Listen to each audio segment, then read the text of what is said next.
नमस्कार, बहुत बहुत स्वागत करते हैं क्लिक टुडे के आज के इस वीडियो में। इस वीडियो में हम आरटीआई कैसे आप सभी को फाइल करना है इसको लेकर के बताने वाले हैं।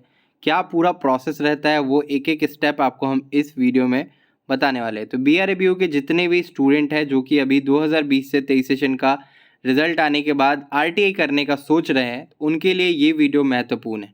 आरटीआई का पूरा प्रोसेस जान लीजिए, आपको आपका कॉपी कैसे प्राप्त होगा ये इस वीडियो में आपको बताएंगे।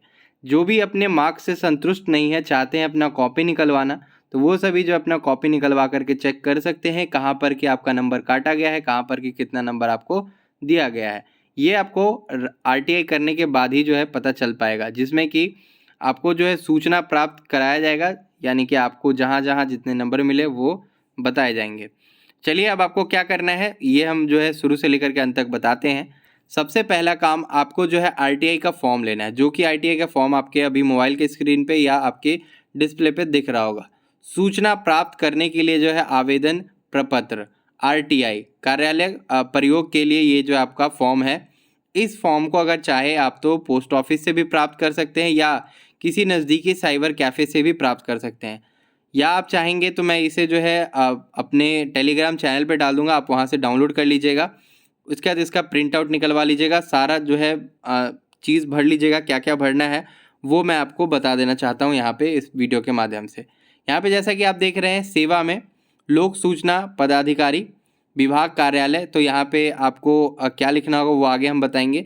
ये इसके बाद जो आवेदक का नाम, जो भी स्टूडेंट अप्लाई कर रहे होंगे आरटीआई के लिए उनका नाम, पूरा पता उनका होना चाहिए, मांगी गई सूचना का ब्यौरा, उसके बाद नीचे जो फॉर्म है वो सब दिया हुआ है, उसमें आपको कैसे भरना है वो आगे हम आपको बताने वाले हैं। तो ये फॉर्म आप पहले तो प्रिंट करा लेंगे और प्रिंट कराने के बाद इस फॉर्म को पहले खुद से भर लेंगे। उसके बाद जो आपको सीधे जो है, अगर मुजफ्फरपुर आ रहे हैं आप, तो आपको हेड पोस्ट ऑफिस जाना पड़ेगा।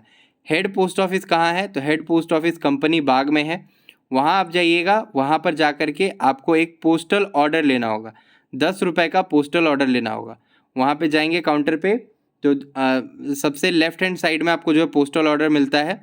एंड से 2 काउंटर पहले, यानी कि लास्ट थर्ड वाले काउंटर पे आपको मिलेगा लेफ्ट हैंड साइड में।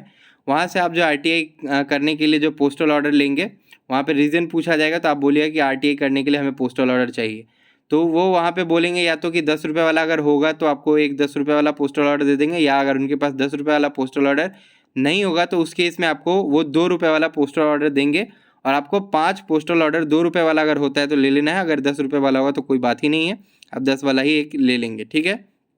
अब यहाँ पे एक चीज़ मैं बता देना चाहता हूँ, इस पोस्टल ऑर्डर पे आपको पे टू होम यहाँ पे जो दिख रहा है, तो यहाँ पे लिख दीजिएगा pay to registrar of Bihar university Muzaffarpur. यहाँ पे इस वाले कॉलम में जो ये सामने जो आपको दिख रहा है, ठीक इसमें जो ऊपर और नीचे में आप लिख दीजिएगा। बस इतना ही आपको करना है, इसके अलावा आपको कुछ नहीं करना है। बाकी सारे जो वहाँ के आरटीआई ऑफिस के जो टीचर रहते हैं वो आपको खुद ही भर करके वापस फाड़ के बोलेंगे। ये राइट हैंड साइड वाला जो फाड़ के आप जमा कर दीजिएगा, लेफ्ट हैंड में जो ये जो आपको दिख रहा है ये आपके पास ही रह जाएगा, ठीक है। और डेट वगैरह आपको जो है डालने के लिए बोला जाएगा, तो डेट वगैरह भी आप जो है अपना डाल लीजिएगा। उसके बाद जो है नीचे आप देख रहे हैं ये नंबर्स दिए हैं, इस नंबर का क्या यूज़ है ये भी मैं आपको बताऊँगा। इसके बाद नीचे आप देख रहे हैं ये है आपका एक चालान फॉर्म। जब आप आरटीआई ऑफिस से सारा कुछ करवा लीजिएगा तो आपको कैशियर के पास जाना होगा, यानी कि इसको आपको पहले तो लेना होगा चालान को, और इसे भरते हुए 15 नंबर रूम में जा कर के आपको ये जो है मिलेगा चालान। इसको भरते हुए आपको कैशियर बाबू से अटेस्टेड करवा लेना है। कैशियर बाबू वहाँ पे पूछेंगे कि जो भी आरटीआई कर रहे हो क्या वही स्टूडेंट है वहाँ पे अवेलेबल, या किसी रिश्तेदार से अगर आप करा रहे होंगे तो फिर बताना पड़ेगा कि आपका रिलेशन क्या है। किसी दलाल के थ्रू आरटीआई नहीं होता है, ये बात मैं आपको पहले ही बता देना चाहता हूँ। इसलिए आप ये मत बोलिएगा कि किसी को कि किसी के थ्रू हम करवा सकते हैं क्या, तो ये सब आप नहीं करवा सकते, आपको खुद ही जाकर के आरटीआई करवाना पड़ेगा, ठीक। इसके नीचे एक 10 रुपये वाला पोस्टल ऑर्डर देख रहे हैं, तो ये एक पोस्टल ऑर्डर 10 रुपये का भी आपको जो हेड ऑफिस से मिल सकता है, जो मैंने आपको पहले बता दिया है। इसके बाद अब चलिए हम आरटीआई फॉर्म को लेकर के बात करते हैं। तो यहाँ पे जो आरटीआई फॉर्म है, तो सेवा में लोक सूचना पदाधिकारी बीआरएबीयू मुजफ्फरपुर आप लिखेंगे। आवेदक का जो नाम रहेगा वो लिखेंगे, पूरा पता आपका जो रहेगा वो लिखेंगे। उसके बाद मांगी गई सूचना का ब्यौरा, यहाँ पे आप जो है टीडीसी पार्ट 2 जिस सब्जेक्ट के लिए आरटीआई करना चाहते हैं वो आप लिखेंगे, ठीक है। तो यहाँ पे आप जो है सबसे पहले तो सब्जेक्ट लिखेंगे, आपका जो ऑनर्स पेपर रहेगा वो, ठीक। उसके नीचे आप किस पेपर का जो है मांग कर रहे हैं वो लिखेंगे, रोल नंबर अपना लिखेंगे, सेशन लिखेंगे, फिर आप अपने कॉलेज का नाम लिखेंगे, रजिस्ट्रेशन नंबर लिखेंगे, रिजल्ट का जो डेट है, पब्लिश होने का डेट है, जैसा कि आपको मालूम है 14 अगस्त जो है पब्लिश होने का डेट है पार्ट 2 रिजल्ट का, तो वो लिखेंगे। ठीक इसके नीचे आएंगे, यहाँ पे 5वां पॉइंट जो आप देख रहे हैं, मैंने 10 रुपये का जो है, उसके बाद जो है यहाँ पे आपको शब्दों में लिखना है 10, जिस तिथि को आप RTI फाइल कर रहे हैं वो तिथि लिख देंगे। कि रसीद का जो नंबर है, ये रसीद का जो नंबर आपको यहाँ से मिलेगा, ये आप देख रहे हैं 59F460, जो कि नीचे रसीद के ऊपर लिखा रहता है, वो वाला नंबर आपको यहाँ पे लिख देना होगा। ये लिखने के बाद जो है आपको ठीक नीचे आ जाना है। नीचे आने के बाद आवेदक का हस्ताक्षर होगा, यानी जो आवेदन कर रहे हैं उनका हस्ताक्षर करना होगा, और आपको ईमेल आईडी यहाँ पे लिख देना होगा पूरा, और अपना दूरभाष संख्या आपका जो रहेगा यानी टेलीफोन नंबर रहेगा वो लिख देंगे। ठीक उसके नीचे फिर से जो है आपको अपना ईमेल आईडी लिख देना रहेगा, क्योंकि ईमेल आईडी पे ही आपका जो सॉफ्ट कॉपी में RTI करने के बाद जो आपका एग्जामिनेशन का जो कॉपी है जो चेक हुआ है वो भेजा जाएगा। और RTI करने का जो अवधि रहता है वो रिज़ल्ट पब्लिश होने से 1 महीने तक रहता है, यानी कि आप रिज़ल्ट पब्लिश होने के 1 महीने बाद तक अपना जो है RTI फॉर्म फिल कर करके अपना कॉपी निकलवा सकते हैं। ठीक है, और जो कॉपी मिलने का टाइमिंग रहता है वो 10 से 15 दिन का रहता है, यानी जिस दिन आप RTI करेंगे उसके ठीक बाद 10 से 15 दिन के अंदर अंदर आपके ईमेल पे जो है आपका कॉपी भेज दिया जाएगा। ठीक है, अगर नहीं रिसीव होता है तो आपको क्या करना है कि सीधे RTI ऑफिस में जाना है यूनिवर्सिटी में। RTI ऑफिस में जाने के बाद बोलना है कि सर मेरा कॉपी नहीं पहुंचा है, वो आपसे रिसीविंग आपका मांगेंगे। रिसीविंग क्या होगा, तो आपका जो पोस्टल ऑर्डर है वो एक रिसीविंग हो जाता है, और आपका जो चालान जो यहाँ पे देख रहे हैं उसमें से एक चालान आपके पास रहता है, वो आपका एक रिसीविंग बन जाता है। रिसीविंग के दिखाने के बाद ही जो है वो आपका पूरा चेक करेंगे डाटा कंप्यूटर में। उसके बाद अगर नहीं गया रहेगा आपके मेल पे तो वो बोलेंगे कि कोई एक ईमेल बताइए, अभी हम भेज दे रहे हैं, तो फिर आपके ईमेल पे कॉपी जो भेज दिया जाएगा।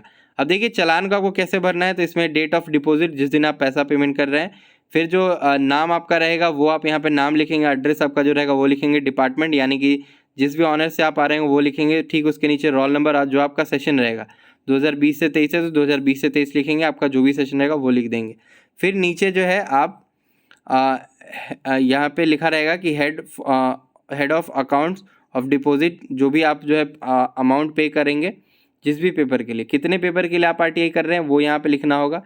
सब्सिडरी पेपर कौन सा है आपका उसका नाम लिख देंगे, और ठीक उसके सामने जो 300 रुपये लिखना होगा, यानी हर एक कॉपी के लिए आपको 300 रुपये पेमेंट करना होगा। अगर आप RTI कर रहे हैं जिस भी कॉपी के लिए, वो कॉपी का ब्यौरा बाईं ओर, और दाईं ओर जो है आपको उसका अमाउंट, यानी हर कॉपी के लिए 300 रुपये आपको देना पड़ेगा। ठीक इसके नीचे जो है आप शब्दों में लिखेंगे, और टोटल के सामने जितना अमाउंट बन रहा होगा वो लिखेंगे।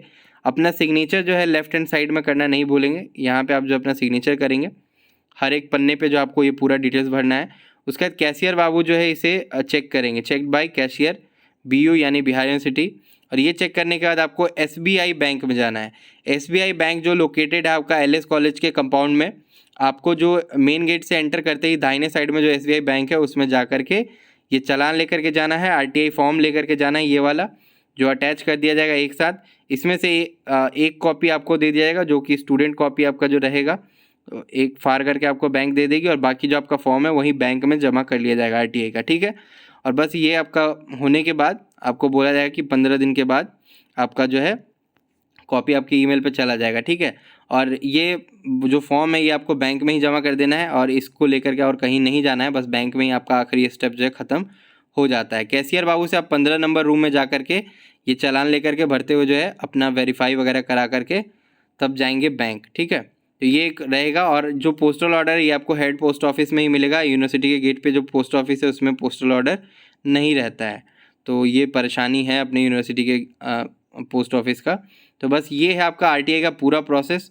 कॉपी नहीं अगर मिलता है तो उसके बाद जो है आप एक अपील कर सकते हैं। अपील के दौरान में आपका चेक किया जाता है कि आपका कॉपी का जो है फ़ोटो कॉपी करके PDF में स्कैन करके रखा गया है कि नहीं।